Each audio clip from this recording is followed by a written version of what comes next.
오늘은 한 해를 마무리하는 마지막 주일입니다. 오늘 이 예배에서는 여러분에게 한없는 하나님의 그 축복을 마음껏 선포하고 싶다, 이런 마음을 강력하게 주셨습니다. 하나님의 그 놀라운 축복을 마음껏 선포하고 싶습니다. 그래서 기도하는 가운데 이 신명기 11장 말씀이 마음에 딱 와닿았습니다.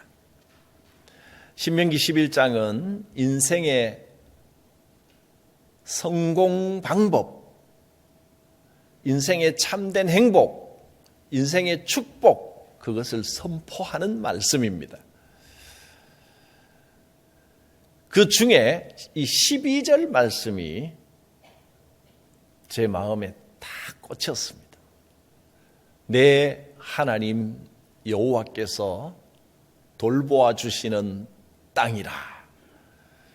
연초부터 연말까지 내 하나님 여호와의 눈이 항상 그 위에 있느니라.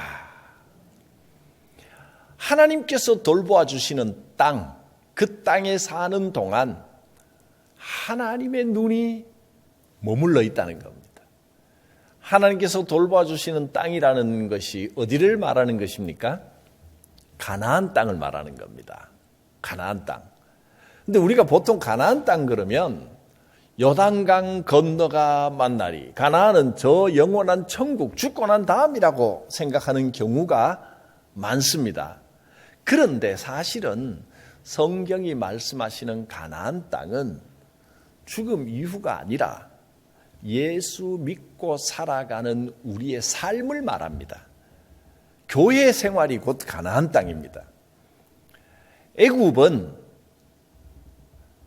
죄의 노예로 살아가던 우리의 옛사람을 나타내는 말이고, 애굽에서 탈출하여 홍해를 건넜다는 것은 예수 그리스도의 은혜로 죄에서 빠져나왔다는 겁니다. 애굽에서 나오자마자 구름 기둥이, 하나님의 인도하심이 이스라엘 백성을 이끌어 가셨습니다. 그리고 광야 40년의 삶은 이제 예수 믿기로 작정한 이후에 예수 그리스도를, 살아계신 삼위일체 하나님을 인격적으로 만나기까지의 여정, 그 신앙의 많은 훈련 과정을 말하는 게 광야 40년입니다. 그리고 요단강을 건너서 가나안 땅에 탁 들어갔다는 건, 가나안 땅은 이제 하나님을 인격적으로 만나고 공동체 생활, 신앙 공동체 생활, 교회 생활을 시작하고 살아가는 신앙의 삶을 말하는 겁니다. 가나안 땅이 천국이라면 가나안 땅에 들어가서는 편안하게 은혜와 축복만 있어야 되는데 사실 그렇지 않았습니다. 가나안 땅에 들어가면서 오히려 더 치열한 전쟁이 일어납니다. 여리고성을 비롯하여, 그 다음에 아이성, 가나안의 남쪽과 북쪽을 정복하는 정복 전쟁이 계속됩니다. 그러니까 가나안은 우리 신앙생활, 교회 생활을 말하는 겁니다. 믿음 생활하는 동안에도 영적 전쟁은 계속되는 겁니다. 이 가나안 땅이 곧 축복의 땅입니다. 근데 가나안 땅을 뭐라고 부릅니까? 젖과 꿀이 흐르는 땅이라. 가나안 땅에 정말 젖과 꿀이 흐르는지 제 눈으로 한번 확인해야 돼서 제가 성지순례를 가서 보니까 젖과 꿀은 커녕 광야만 잔뜩 있더라고요. 농사도 안 되고 사람 살기 어려운 거의 메마른 땅들만 잔뜩 펼쳐져 있습니다. 이 무슨 젖과 꿀이 흐르는 땅이, 이런 땅이 무슨 젖과 꿀이 흐르느냐. 물론 그 안에는 그 윗지방 단이나 뭐 이런 지방에는 그 식물이 잘 자라고 물이 좀 풍성한 것도 일부 있습니다만은 대부분 척박한 땅입니다. 왜 이것을 젖과 꿀이 흐른다 그랬을까? 왜 그랬을까요? 실제로 여러분이 교회 생활, 신앙생활 하면서 젖과 꿀이 흐르는 생활만 하게 됩니까? 예수 믿고 하나님을 깊이 만나고 신앙생활 하는데도 고통이 있고 고난이 있고 아픔이 있고 광야와 같은 삶이 가나안 안에도 펼쳐져 있지 않습니까? 그런데 왜 젖과 꿀이 흐르는 땅이라고 하셨습니까? 이 12절 말씀이 바로 답입니다. 내 하나님 여호와께서 돌봐주시는 땅이기 때문에 그렇습니다. 비록 고난이 있고 광야 같을지라도 처음부터 끝까지 연초부터 연말까지 내 하나님 여호와의 눈이 항상 그 위에 있느니라. 하나님께서 지극한 사랑과 관심으로 지켜보고 계십니다. 그래서 때로는 힘들어도 여기가 여호와 하나님과 함께하는 삶이기 때문에 하나님께서 돌봐 주시는 삶이기 때문에 젖과 꿀이 흐르는 땅이라 하고 표현하는 것입니다. 사실 오늘 이 말씀을 정하면서 제목을 뭘로 할까 굉장히 고민을 했습니다. 돌봐 주시는 하나님 이렇게 할까 하다가 너무 뻔하잖아요. 너무 식상해. 재미가 없어. 그래서 또 막 고민하면서 핵심이 이거구나. 여호와의 눈이 항상 그 위에 있느니라. 이렇게 하면 좋을 것 같아서 가만 생각하니까 너무 길어. 그래서 이걸 다 나타낼 수 있는 말이 처음에 마음에 탁 와 닿았던 바로 이 단어 연초부터 연말까지 이렇게 정했습니다. 연말 주일, 이 마지막 주일에 연초부터 연말까지로 제목을 하면 딱 좋겠다. 처음부터 끝까지 여호와의 눈이 여러분의 삶 위에 머물러 있느니라. 모든 축복 중에 이 축복이 가장 큰 은혜요, 복입니다. 연초부터 연말까지 여호와의 눈이 여러분을 지키며 그 위에 머물러 있습니다. 그러므로 우리가 복된 삶을 살아갈 것이라고 약속하셨습니다. 주의 약속을 한번 살펴보겠습니다. 8절에 땅에 들어가서 그것을 차지할 것이다. 또 9절에 후손에게 주리라고 하신 땅, 곧 젖과 꿀이 흐르는 그 땅에서 너희의 날이 장구하리라. 14절 여호와께서 너희 땅에 이른 비와 늦은 비를 적당한 때에 내리신다. 너희가 곡식과 포도주와 기름을 얻게 될 것이다. 이런 은혜와 복이 함께 하시기를 바랍니다. 어떻게 하면 이런 복을 누릴 수 있는지도 본문에서 그 답을 알려주셨습니다. 다시 한번 8절부터 군데군데를 보면 너희는 내가 오늘 너희에게 명하는 이 모든 명령을 지키라. 여호와의 명령을 잘 듣고 지키면 그리하면 너희가 강성할 것이다. 또 13절에 내가 오늘 너희에게 행하는 이 명령을 너희가 청종하면 복을 받는다. 귀 기울여 듣는 겁니다. 하나님의 말씀에 귀 기울여 들으면 복이 임합니다. 22절에도 너희가 만일 내가 너희에게 명하는 이 모든 명령을 잘 지켜 행하여 여호와 하나님을 사랑하고 모든 도를 행하여 그에게 의지하면 복을 주신다. 32절 내가 오늘 너희에게 베푸는 이 모든 규례와 법도를 너희는 지킬지니라. 한마디로 하나님의 말씀, 하나님의 명령을 귀 기울이고 마음에 새기고 지키면 하나님께서 지켜봐 주시고 함께 하신다 하는 겁니다. 근데 이 말씀들 중에 제가 정말 좀 놀라는 것은 신기하고 놀랍습니다. 여호와를 사랑하라는 말이 나오는데 13절 한번 볼까요? 내가 오늘 너희에게 명하는 내 명령을 너희가 청종하고 하나님의 말씀을 깊이 듣고 그 다음에 듣고 난 다음에 너희의 하나님 여호와를 사랑하여. 말씀에 귀 기울여 듣는 것은 하나님을 더 깊이 사랑하기 위해서입니다. 하나님께서는 내 말을 듣고 나를 사랑하라 하고 우리에게 계속 요청하시는 겁니다. 이게 진짜 저는 이상하고 신기합니다.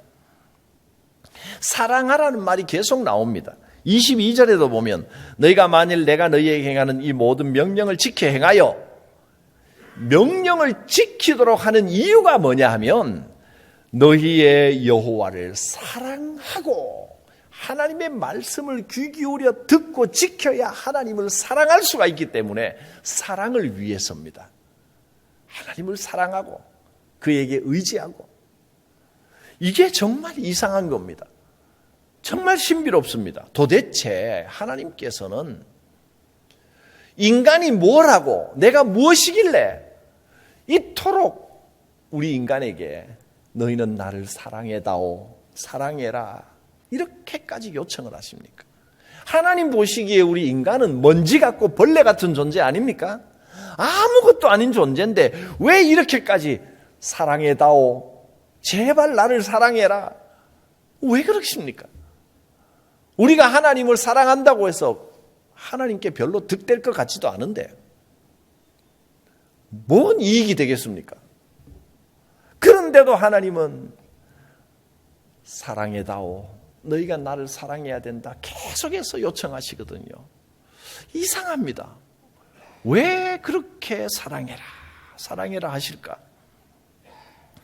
하나님께서 우리를 택하여 한없는 사랑으로, 정말 믿을 수 없는 사랑으로 아들을 보내 죽게 하시는 정도로 우리를 사랑하시면서 너희도 나를 사랑해라, 그렇게 요청하시는 겁니다. 여러분은 이 어떻게 생각이 되십니까? 저는 정말 이상합니다. 하나님은 왜 이토록 나를 사랑하실까? 심지어 하나님께서는요, 질투하시면서까지 사랑하십니다. 원래 사랑은 질투하는 겁니다. 나를 사랑하지만 마음껏 바람 피워도 됩니다. 그건 가짜입니다. 내가 너를 사랑하는 만큼 너도 내게 집중해다오, 나만 사랑해다오. 사랑한다고 말하면서도 자꾸 한눈 팔고 딴전 피우면 하나님 질투하시고 화내시고 진노하십니다. 어떻게 그럴 수가 있느냐? 너희는 나만 사랑해야 된다. 그래서 모든 죄악 중에 가장 무서운 죄가 우상숭배의 죄입니다. 우상숭배는 하나님을 외면하고 다른 종교를 섬기는 것만이 우상숭배가 아니라, 이 구약 성경의 예언자들의 말씀을 보면 대부분이 하나님을 사랑한다 하면서 제사는 드리면서 예배는 하면서 한편으로는 또 다른 우상도 집에 들여놓는 것, 하나님이 그거를 제일 싫어하셨습니다. 본문 뒤에 이어지는 16절 17절을 보면 이렇게 말씀합니다. 너희는 스스로 삼가라. 두렵건대 마음에 미혹하여 돌이켜 다른 신을 섬기며 그것에게 절함으로, 그러면 다른 신을 섬기고 다른 신에게 절하면 여호와께서 너희에게 진노하십니다. 그러면 하늘을 닫아버리고 비를 내려주시지 않으시고 농사를 망치게 하시고 땅이 소산을 내지 않게 하시고 하는 일마다 안 됩니다. 장사하면 안 되고 사업해도 안 되고 다른 신을 마음에 두면 그런 결과가 옵니다. 너희가 여호와께서 주신 아름다운 땅에서 속히 멸망할까 하노라. 가나안에 들어와 놓고 이제 나는 교인입니다, 신앙생활 합니다 하면서 자꾸 딴 데로 눈 돌리고 하나님을 믿는다라고 하면서도 나는 하나님의 자녀입니다, 하나님의 백성입니다 하면서도 세상만 쫓아다니고 그러면 여호와께서 주신 땅에서 너희가 멸망할까 두려워하노라. 우상 숭배에는 반드시 진노가 따릅니다. 저주가 따릅니다. 하나님께서는 우리에게 하나님을 사랑하라, 하나님의 말씀에 귀를 기울이고 여호와께 집중하라 명하십니다. 그러면 여호와의 눈이 우리와 함께 하십니다.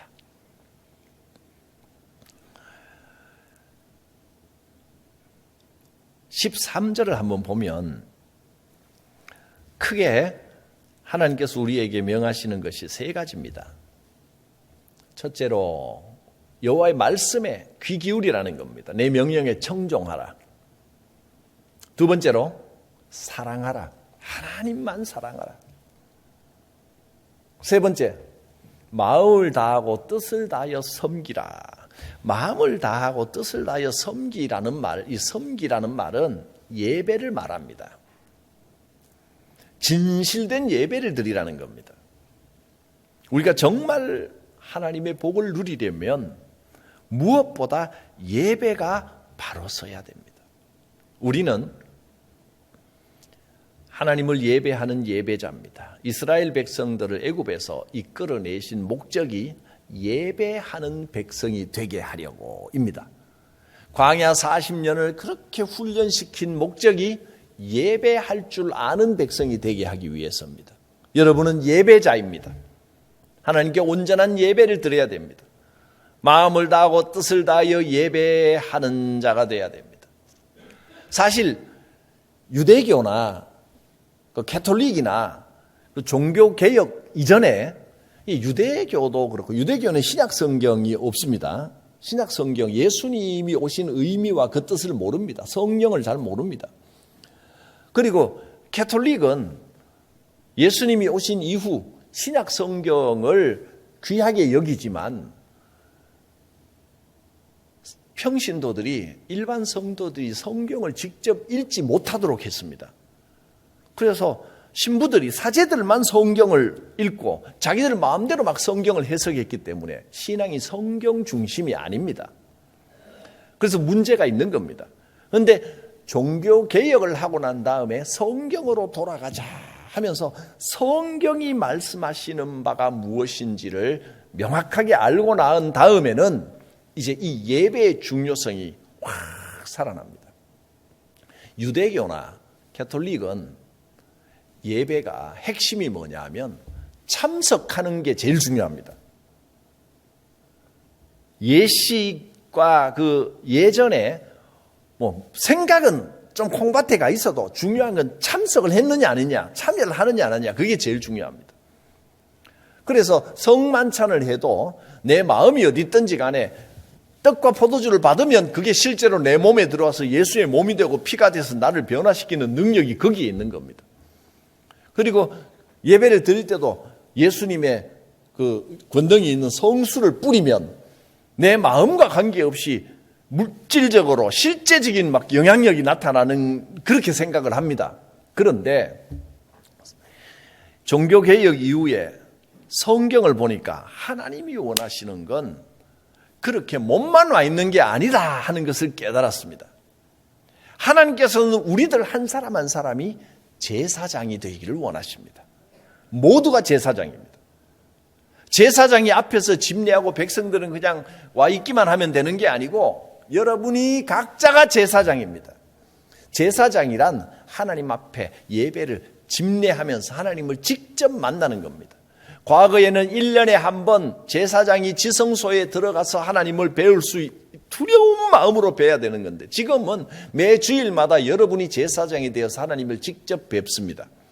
베드로전서 2장에 보면 거룩한 제사장이라는 말이 여러 번 나옵니다. 베드로전서 2장 5절을 보면 예수 그리스도로 말미암아, 예수님이 오셨기 때문에 하나님이 기쁘게 받으실 제사를 드릴 거룩한 제사장이 될지니라.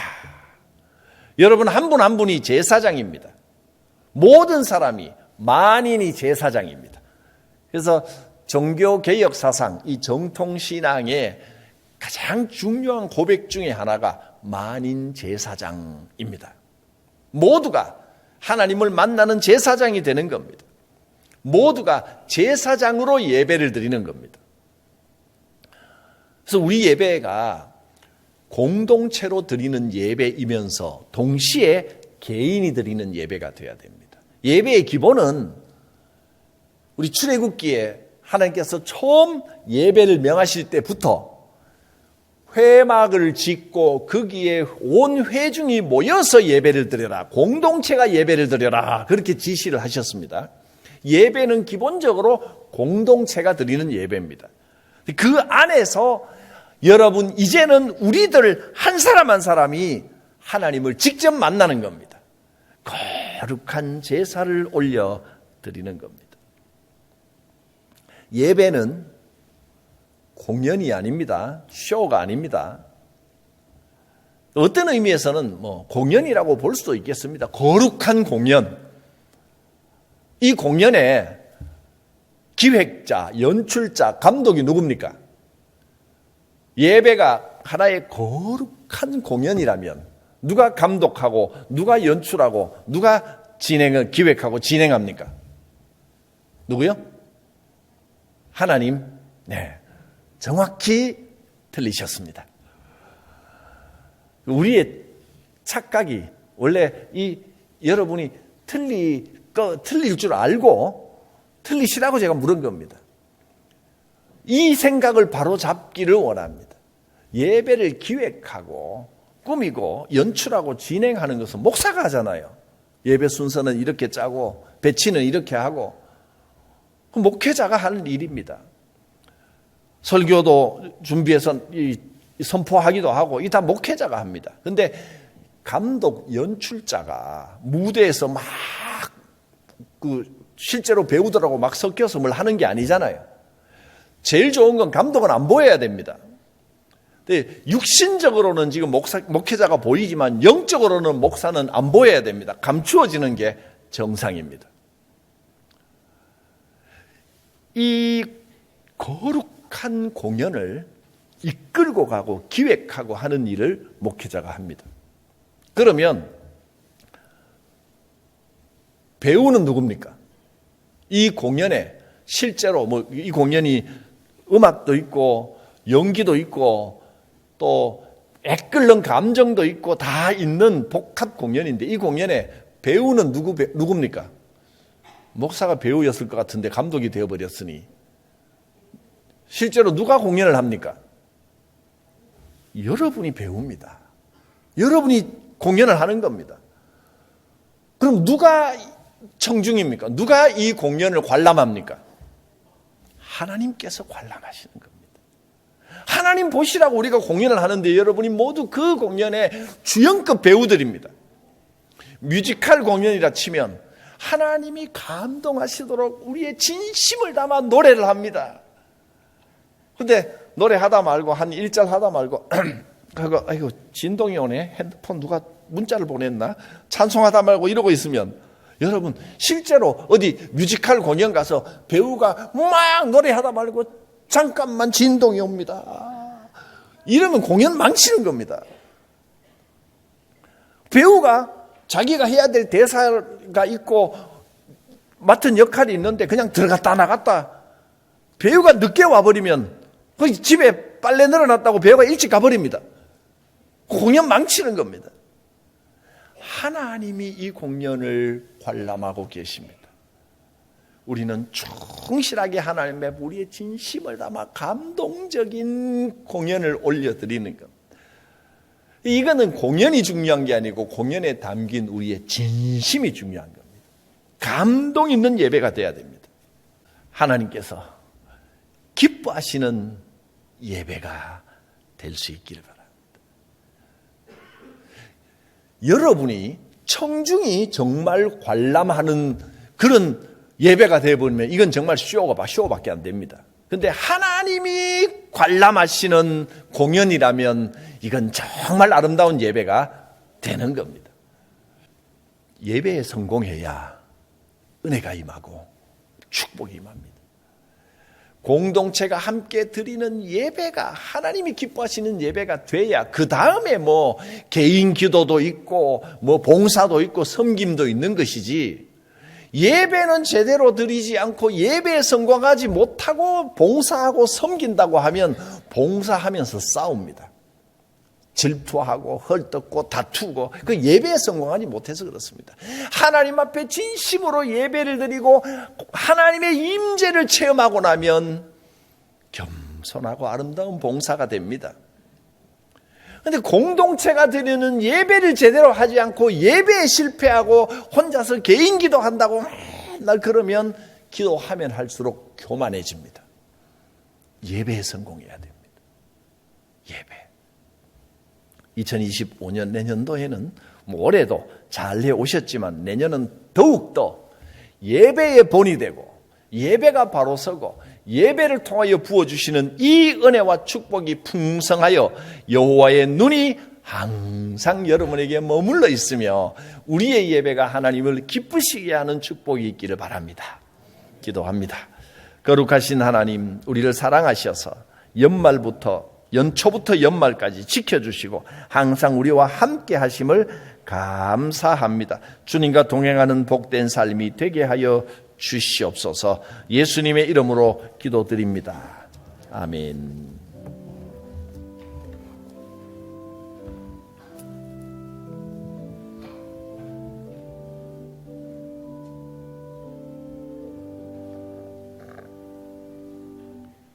사도신경으로 신앙 고백드립니다. 나는 전능하신 아버지 하나님 천지의 창조주를 믿습니다. 나는 그의 유일하신 아들 우리 주 예수 그리스도를 믿습니다. 그는 성령으로 잉태되어 동정녀 마리아에게서 나시고 본디오 빌라도에게 고난을 받아 십자가에 못 박혀 죽으시고 장사된 지 사흘 만에